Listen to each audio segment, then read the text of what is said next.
যারা এ দেশে আজাদি আন্দোলন করেছিল, ফেসিবাদের বিরুদ্ধে আন্দোলন করেছিল, সবাইকে গুম, খুন, আয়নাগর, নির্মম নির্যাতন নিষ্পেষণের মাধ্যমে তাদেরকে দমিয়ে দিতে চেয়েছিল।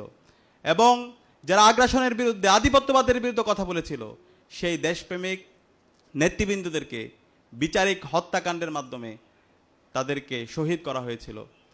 আপনারা জানেন সেই সময়ে যারা রাজপথে নেতৃত্ব দিচ্ছিল এবং প্রতিটি ক্যাম্পাসে ক্যাম্পাসে যারা আধিপত্যবাদের বিরুদ্ধে কথা বলছিল, বিশেষ করে একক সংগঠন হিসাবে ইসলামী ছাত্র শিবিরকে ওই সময়ে সারা দেশের চিরুনি অভিযানের মাধ্যমে রাজশাহী বিশ্ববিদ্যালয় থেকে শুরু করে বাংলাদেশের প্রতিটি ক্যাম্পাসে ক্যাম্পাসে ছাত্র শিবিরের উপর নির্মম নির্যাতন নিষ্পেষণ করা হয়। আমাদের রাজশাহী বিশ্ববিদ্যালয় সেক্রেটারি শহীদ নোমানী বাইকে দিনে দুপুরে চাপাতি দিয়ে কুপিয়ে হত্যা করে শহীদ করা হয়। এবং আপনারা সম্প্রতি দেখতে পেয়েছেন গত 16 বছরে একক ছাত্র সংগঠন হিসাবে গুম কমিশনের রিপোর্ট অনুযায়ী ইসলামী ছাত্র শিবিরের দায়িত্বশীল এবং জনশক্তিরা সবচেয়ে বেশি গুমের শিকার হয়েছে, সবচেয়ে বেশি নির্যাতনের শিকার হয়েছে।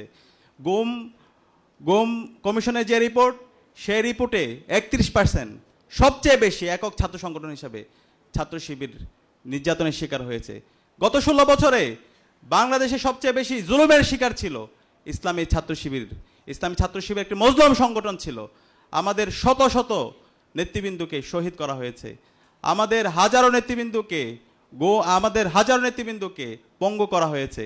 আমাদের এখনও ইসলামী বিশ্ববিদ্যালয়ের ওয়ালিউল্লাহ এবং আল মুকাদ্দিস ভাই কোথায় আছে আমরা জানি না।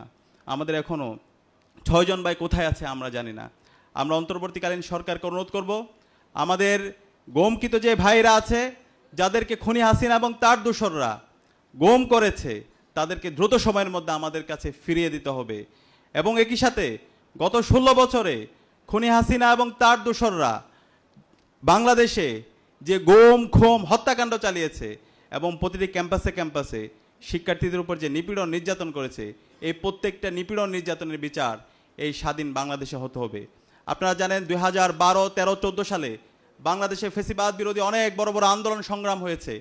2013 সালের 28শে ফেব্রুয়ারি আল্লামা দেলোয়ার হোসেন সাঈদীর রায় পরবর্তী সারা দেশে গণহত্যা সংঘটিত হয়। একদিনে প্রায় 200-এর অধিক ভাই বোনকে শহীদ করা হয়। এবং 2013 সালের 5 মে শাপলায় গণহত্যা সংঘটিত হয়।